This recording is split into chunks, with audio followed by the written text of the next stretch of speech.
Uma cirurgia de endometriose dura de 4 a 7 horas, em média. Um exame de endometriose, de ultrassom, estou dizendo só de ultrassom, é um exame que o ultrassonografista gasta de 40 minutos a 1 hora. Muitas de vocês já fizeram. É diferente do ultrassonografista que faz o exame pélvico em 5 minutos. Então, essa dedicação e esse interesse pela doença não é fácil da gente juntar.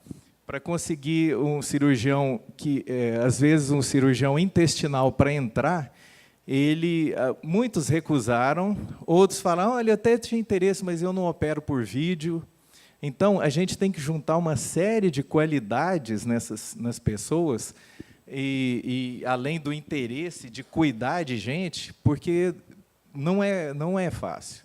E uma dessas pessoas que eu tive assim, a alegria, né, de poder fazer amizade, os dois estão aqui, os dois cirurgiões que a gente trabalha sempre juntos, e que não tiveram hora nenhuma um corpo mole, hora nenhuma falaram assim, não, eu não quero mexer com isso, a cirurgia é demorada, ou é muito difícil.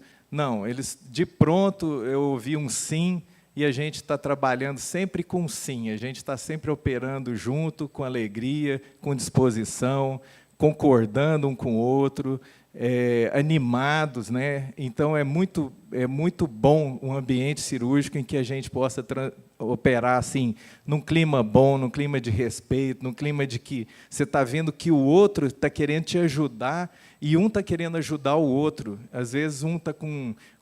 não existe um está com o corpo mole e o outro está animado. Não, o clima é o mesmo. Parece ter umas 5 perguntas. Então, primeiro aqui, por favor. Meu nome é Marusa. Eu gostaria de saber se a pessoa que tem endometriose, se ela pode perder o bebê no início da gestação ou posteriormente, com 7, 8 meses, se é possível disso acontecer. Não. A endometriose, ela não agrava a gravidez em si. Então, pode ficar tranquila. A gravidez é um período bom para a endometriose. As pacientes melhoram dos sintomas e, graças a Deus, a endometriose não afeta a gravidez. Então, ninguém vai ter mais aborto. Nós fizemos um levantamento de 3 anos de trabalho, que eu acho que pouca gente no Brasil tem. Nós temos 580 pacientes de endometriose profunda. Isso poucos lugares no Brasil têm. Dessas 580 pacientes de endometriose profunda, as que engravidaram, teve uma taxa de aborto de 15%, que é igual à população normal. Então, isso eu posso dizer aqui de cadeira, com dados, e na literatura médica também.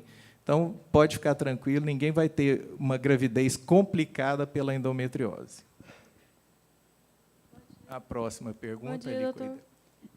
Referente aos exames, por que a maioria dá negativo, incluindo os exames de sangue, o CT25? Porque eu fiz todos os exames e nunca deu positivo para endometriose. Só foi constatado a partir da vídeo. Vocês viram ali, que acabaram de ver na aula da Maria Raquel, que se o exame não for feito adequadamente, não vai ver. O paciente chega com pilha assim, de exames normais, né? Esse ultrassom de rotina, ele não é visualizar, não vê as lesões, e nem a ressonância magnética de rotina, o que é pior, né? Porque aí a paciente faz um exame caro, uma ressonância magnética, e ele vem lá normal. Aí isso é pior ainda para o paciente, ainda fica parecendo que ela está fingindo, né, que uma coisa que não tem. Mas, infelizmente, isso acontece, por isso que eu direciono as pacientes, eu falo, olha, você vai em tal clínica fazer esse exame com esse profissional, porque eu tenho certeza que esse profissional vai fazer do jeito certo. Se eu não tiver um exame que me diga exatamente como que está a endometriose, eu não tenho como fazer um bom tratamento. Então, tudo vai desencadeando esse problema. Inclusive, eu fiz lá com ela, com a doutora Maria, e deu negativo. Ok. Todo exame, ele não tem 100% de eficiência. Então, é muito variável. Pode ser o tipo de endometriose, ela disse muito bem ali também, que a endometriose superficial, que tem uma altíssima incidência, não é vista em exame nenhum.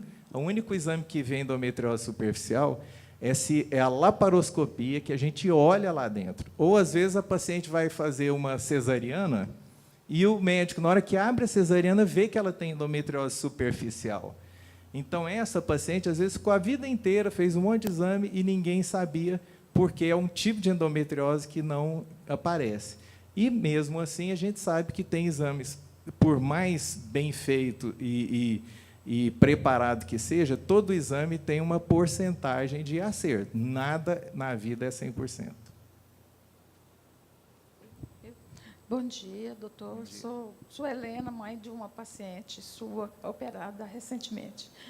A minha pergunta é: a alimentação, ela tem alguma importância para as mulheres que têm ou tiveram endometriose? Tem algum alimento que ela deva consumir a mais ou que ela deva evitar? Não, na verdade, a resposta que eu tenho para te dar é o seguinte: a alimentação saudável, que todo mundo deveria ter e que é boa para tudo, é bom para endometriose. E a alimentação que a gente diz não saudável, a comida, comer porcaria, é ruim para todas as doenças, inclusive a endometriose. Então, a paciente com endometriose, ela não tem que ficar procurando determinados alimentos, não. Se ela fizer uma dieta saudável, é o suficiente. Entendi. Posso fazer uma segunda? Eu queria saber também assim, a taxa de reincidência, de reaparecimento da endometriose, no caso nas mulheres que já fizeram cirurgia. A taxa geral de recidiva gira em torno de 15% a 20%. Essa taxa tanto vai ser maior quanto menos eficaz foi a cirurgia, e essa taxa vai diminuindo até um ponto de que, se a pessoa fizer uma cirurgia perfeita, completa, ela tem ainda 15%. Por que fica por conta esses 15%? É o aparecimento de outros focos, às vezes 1 ano, 2 anos, 3 anos depois, aonde não havia antes. Mas o que acontece frequentemente às vezes, a cirurgia é incompleta. O mais comumente, infelizmente, é que a cirurgia foi feita incompleta porque o médico não viu uma lesão profunda, ele não viu na hora da cirurgia e nenhum exame disse para ele antes que tinha. Então, a cirurgia ela foi incompleta porque ele não viu o que ele tinha que operar. E, às vezes, ele faz a cirurgia completa, mas aparece um foco posteriormente, né, outros locais. Por isso que a paciente, uma vez operada, ela tem que manter-se em tratamento. Ela faz esse manter em tratamento significa não menstruar, fazer algum tratamento para não menstruar. Aí só vai parar para engravidar. Às vezes, na parada para engravidar, tem pacientes que pioram da endometriose, pode ter uma recidiva também. Obrigada, doutor. Por nada.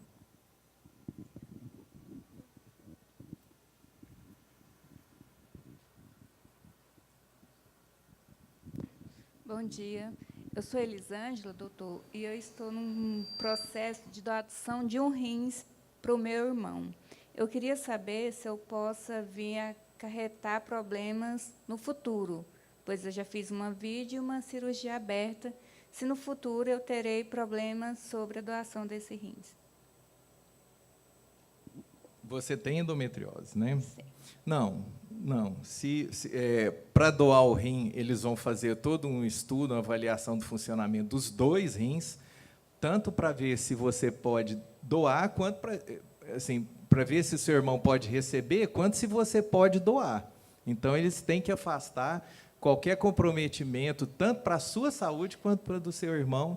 E, quanto a isso, você pode ficar tranquilo que a endometriose não vai afetar. Ah, tá. Porque eu já fiz os exames no Hospital do Rim de São Paulo, sou compatível, e a gente já vai para o segundo processo da cirurgia mesmo. Era só isso. Obrigada. Por nada. Ok. Bom dia, doutor. Meu Bom nome dia. é Elisélia. Fui diagnosticada com endometriose em 2010. E fiz videolaparoscopia, tratamento com Zoladex. Só que a minha pergunta... Vocês estão ouvindo? Tá no microfone? Parece que está. Pois não. Só que o meu problema, a minha dúvida é a seguinte: como eu passo muito mal, eu fico de 24 horas a 48 acamada com dor, eu comecei a tomar anticoncepcional em dezembro e direto, sem menstruar, que para mim está sendo uma bênção. A minha preocupação é a seguinte: eu tenho medo de continuar e dar algum cisto, porque eu não sei se eu preciso menstruar, não sei até quando, porque eu preferi fazer isso para melhorar um pouco minha cabeça, porque eu fico completamente descontrolada. A dor é muito forte, eu fico querendo morrer, tomar veneno, então meu marido sabe, a dor é insuportável. Então, minha dúvida é essa, por eu estar tomando anticoncepcional sem interrupção, se eu possa ter algum problema, algum cisto. O seu relato, assim, eu vi que você participou bem. A gente que trabalha diretamente atendendo as pacientes, a gente vê muito esses relatos de sofrimento, assim, você vê, ela está falando aqui. E, às vezes, os médicos não entendem, ou não ouvem, ou não dão abertura para que o paciente possa se abrir mesmo e falar o que é aquele grau de sofrimento. Quantas pacientes aqui falam assim: doutor, eu ia no médico e falava que eu não tinha nada, que isso ia passar, que isso era coisa à toa. Assim, como é que pode alguém fazer um relato desse, né, e ouvir que isso é coisa à toa, que isso não é nada? Então, a gente ouve isso com muita frequência. E foi bom você abrir aqui para a gente e falar isso. E, quanto à sua pergunta, é importante que você nunca deixe de tratar. Você vê que é simples, você está tratando, você fica bem, se você para, você fica mal. Todo tratamento tem efeito colateral. A gente só toma remédio porque a gente precisa, porque se a gente não precisar, a gente não tomava. Então, as pessoas ficam muito preocupadas: eu vou tomar hormônio a vida inteira. Olha, se você precisa tomar para ter saúde, graças a Deus que tem esse hormônio que a gente possa usar. E a gente lida com tranquilidade com efeitos colaterais. Entendeu? Então, não preocupa, fica mais leve, fica mais tranquila em relação a isso. Usa esse medicamento não como uma coisa que está te fazendo bem, e não com medo de que ele possa vir a fazer mal. E isso a gente vê com frequência. Pessoas têm medo de tomar um medicamento, ela está sofrendo, está com a doença grave, está sofrendo, mas não quer tomar o remédio com medo dele fazer algum mal que nem ela, às vezes, sabe direito que mal que possa ser. Então, os remédios estão aí para isso. Assim como as cirurgias têm complicações, têm efeitos adversos da cirurgia. A gente só opera quem, de fato, necessita, que vai ter um benefício. A gente não vai sair operando todo mundo, assim como a gente não vai sair prescrevendo medicamento desnecessário para todo mundo. A gente prescreve porque a pessoa precisa, e a pessoa tem que tomar aquilo com gratidão no coração. Ainda bem que tem esse remédio, ainda bem que tem essa cirurgia, né? Ainda bem que tem que tomar esse xarope para tosse aqui, ruim, que a gente precisa daquilo. É a hora que a gente está tratando do físico. Mais uma pergunta. Eu tenho uma irmã gêmea e ela também tem endometriose. Ela fuma. E isso pode piorar em relação à endometriose? Olha, os estudos de endometriose são estudos extremamente difíceis de se fazer. Já é difícil diagnosticar, imagina estudar. Então, nós médicos, a gente trabalha muito com estudo científico. Então, dizer que o fumo faz mal para tudo. Então, é fácil para mim dizer o seguinte: se o paciente chegar lá, eu tenho endometriose, eu fumo, eu vou falar para ela parar de fumar. Ele faz mal para tudo. Mas não existem trabalhos científicos que associem diretamente o fumo à endometriose. E isso, quem fuma tem que pensar que tem uma doença, e quem fuma e tem endometriose tem duas doenças. Então, tem que cuidar de dois problemas. Mais uma pergunta.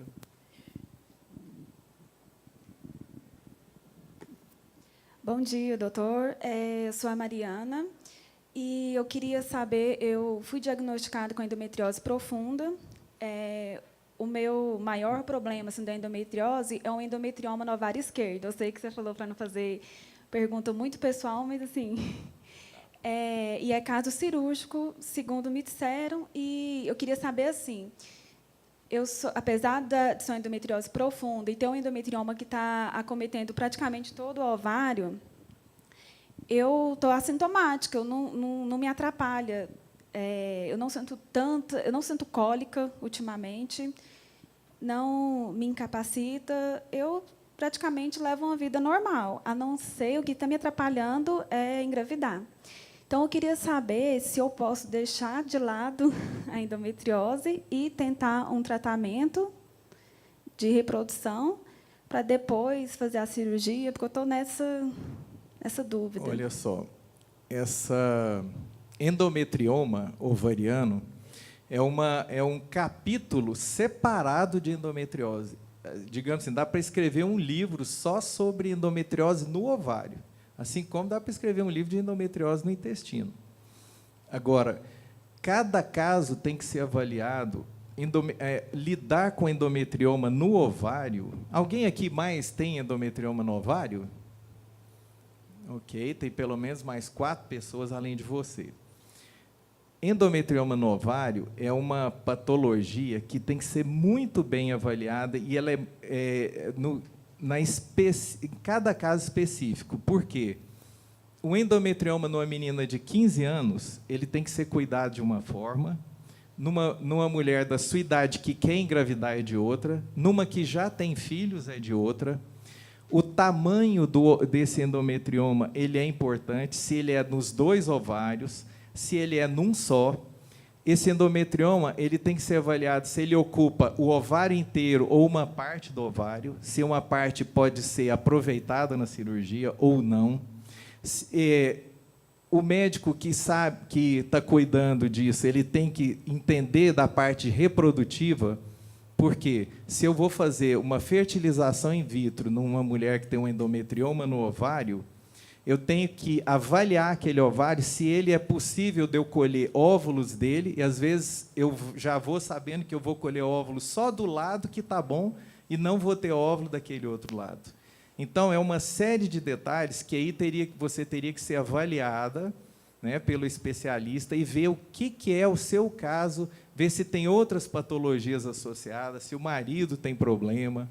Então, a gente tem que avaliar especificamente o seu caso. Então, eu falei aqui no geral, que aí as pessoas entendem assim, por que o médico tirou meu ovário inteiro? Por que o outro tirou só a metade? Por que às vezes eu fui parar no pronto-socorro e ele tirou os 2 ovários de uma vez? Então, tudo isso, eu já tive pacientes que estavam se preparando para fazer uma cirurgia e ela passou mal tão gravemente que foi parar num pronto-socorro e o médico falou, não, eu tenho que te operar agora. Ela estava gritando lá e ela falou assim, então fala com o médico aqui. Eu falei com o médico, falei assim, não opera, porque você tá só diante de uma crise grave de dor e você vai abrir, você vai se deparar com um quadro muito mais grave ainda, e está arriscado a você fazer uma cirurgia muito mais agressiva do que o que o paciente de fato necessita. Então, eu tive uma conversa, assim, imagina, de noite, né, ou de madrugada, mas eu falei para ele, não opera. Ele ainda ficou assim, estranhando. Eu falei, olha, faz analgésico sem dó. Às vezes, em pronto-socorro, o médico tem dó de dar analgésico. Às vezes, tem motivos importantes para isso, mas eu falo, faz analgésico sem dó, tira essa paciente da crise, porque ela está se preparando para fazer uma cirurgia eficiente. Então, isso às vezes acontece, né, de um endometrioma cair numa cirurgia de emergência. Tá bom, obrigada.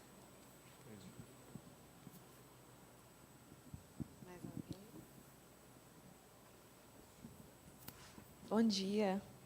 Meu nome é Juliana. Na verdade, eu não quero fazer pergunta, eu só quero fazer um agradecimento por essa palestra, porque eu acho importantíssimo essa abordagem multidisciplinar. Eu também trabalho com pacientes que têm síndromes femininas, e dentre elas a endometriose. Trabalho com acupuntura, na verdade. E também trabalho com infertilidade. E eu vejo no meu consultório o sofrimento que é das pacientes. Qual que é a sua profissão? Eu sou fisioterapeuta, mas trabalho com acupuntura. Ah, sim. Então, eu vejo esse sofrimento que é, e todo esse sofrimento ele acaba agravando mais ainda a doença. Porque, como a doutora Mirela falou, quando a gente tem uma doença, ela geralmente inicia no emocional, com o emocional. Então, assim, eu vejo a importância desse tipo de palestra, essa abertura que o senhor tem com outras abordagens também. Fica aqui o meu agradecimento. Ah, que ótimo. E fica aqui o meu agradecimento também.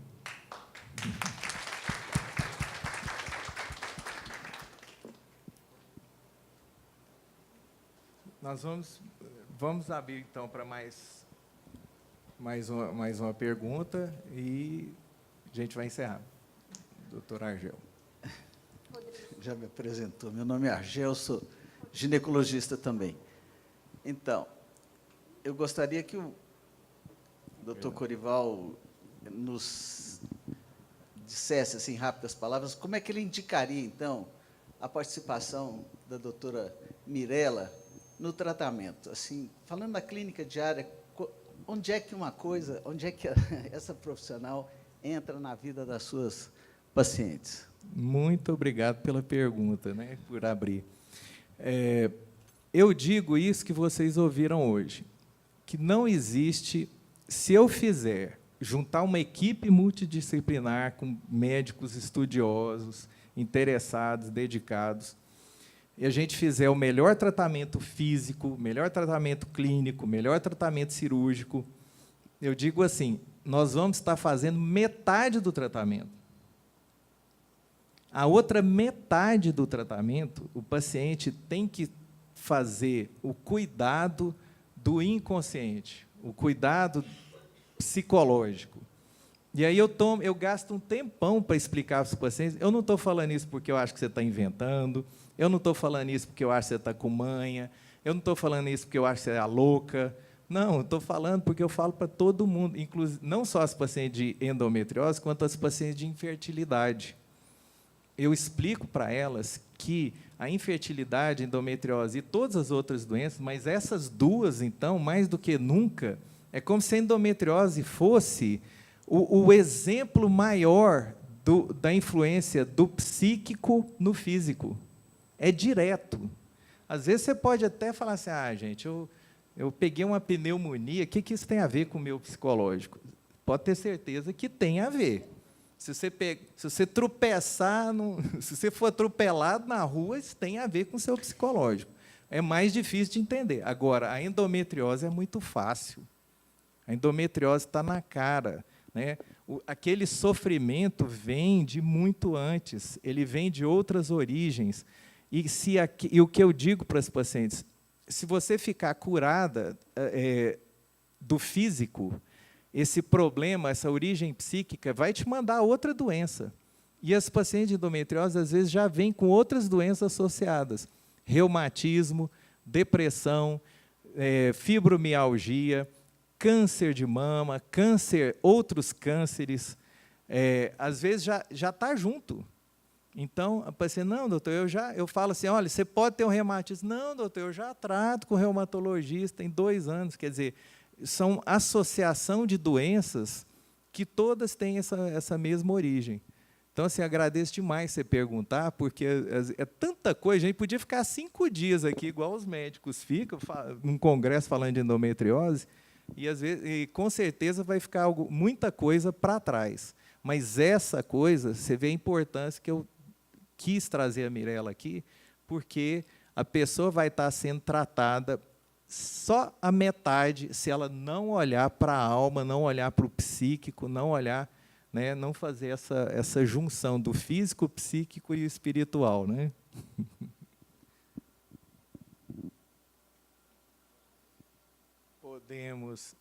Podemos encerrar. Alguém quer perguntar mais alguma coisa? Alguém quiser dar algum depoimento, falar alguma coisa? Eu particularmente, assim, eu estou adorando esse evento. Eu estou gostando demais de ter assim os meus colegas aqui desde cedo. Gente, juntar médico, você juntar 2 médicos é a coisa mais difícil do mundo. A gente está juntando aqui. Nós fora da cirurgia, né? Eu estou chamando esses 2 aqui para a gente ver se consegue fazer um churrasco e não consigo. Agora, para vir aqui, eles arranjaram tempo. Olha só, né? Graças a Deus. Bom dia, doutor.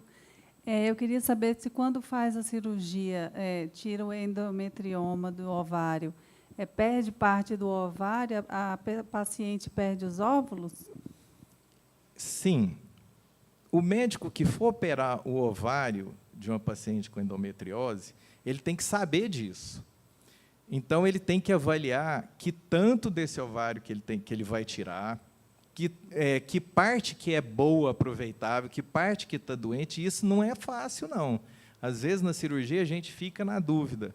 Às vezes, eu tenho paciente que tem desespero por engravidar e que eu combinei com ela. Eu falei assim, olha, os seus 2 ovários, eu não estou nem enxergando nos exames, antes de operar, eu não estou nem enxergando qual parte dele que serve para alguma coisa. Eles estão completamente tomados.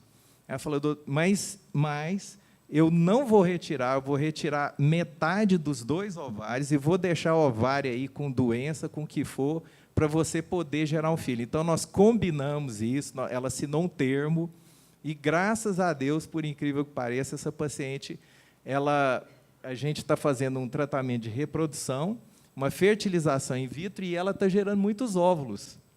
Então, antes da cirurgia, eu não sabia que parte do ovário eu ia conservar. Na hora da cirurgia, eu olhava, eu acho que era o Marcos Túlio, estava comigo. Falei, olha, não estamos sabendo que parte aqui, vamos partir ele no meio e deixar o resto aqui, porque eu combinei com ela que eu não ia tirar, porque tirar os 2 ovários significa acabar com a chance dela ter filho com os óvulos dela, né? Passar, né, os genes dela para outra geração. Então, é uma questão difícil mesmo, que tem que ser avaliada, e o médico que vai operar tem que operar com dó do ovário. Não pode sair arrancando com grosseria, tem que pegar o ovário com toda delicadeza, com cuidado. E isso a gente tem todo esse treinamento e o olho treinado para tirar a parte ruim e deixar a parte boa, da melhor maneira possível. Eu fiz essa cirurgia e depois eu engravidei, naturalmente. Glória a Deus. Obrigada. Glória a Deus. E ótimo você me falar isso, porque as pacientes, muitas vezes, elas têm medo de fazer cirurgia e vão ser prejudicadas no futuro de gestar. E fica num dilema grande, porque a dor é tanta que ela não fala, doutor, eu não aguento nem trabalhar, sair de casa, como é que eu vou fazer um tratamento de fertilização? E elas têm o medo de que a cirurgia vai prejudicar. E, ao contrário, a cirurgia, ela bem feita, o profissional que está fazendo, ele vai ter toda a preocupação de preservar a fertilidade. E a gente tem inúmeros trabalhos científicos mostrando que as pacientes que necessitaram operar antes de fazer um tratamento ou antes de engravidar, elas tiveram, pacientes inférteis operadas de endometriose, elas tiveram 60% de gravidez, seja natural ou seja por fertilização in vitro, quando em outras tentativas anteriores elas não conseguiam nem com fertilização in vitro. Então, a cirurgia, a gente usa a cirurgia, nesse caso, seria para melhorar as condições para depois fazer uma fertilização in vitro. E, às vezes, a gente tem frequentemente, a gente tem surpresa de pacientes que engravidam naturalmente, e até em casos graves que a gente nem imaginava como que essa paciente... A gente tem vários exemplos, vários exemplos. Obrigada. Gente, então a gente vai encerrar aqui agora, já é 12:30. Eu agradeço muito a vocês, tenham um bom sábado, contem com a nossa equipe, né? Tem todos os contatos da nossa equipe, já estão aí nas suas mãos, estamos à disposição, tá? Bom sábado, bom final de semana. Lembrando do estacionamento, a Idelma tem um carimbo, todo mundo que está participando aqui Inclusive, nós aqui temos um desconto no estacionamento, que estacionamento não é barato, mas vai ter um desconto, aí der uma carimba aqui o papel do estacionamento e vai ter um desconto. E eu queria agradecer meu filho que está aqui. Eu tenho um filho de 30 anos e uma filha de 6 meses, e que só me dão alegria. Te agradeço muito, meu filho. Então tá. Tchau, gente. Obrigado.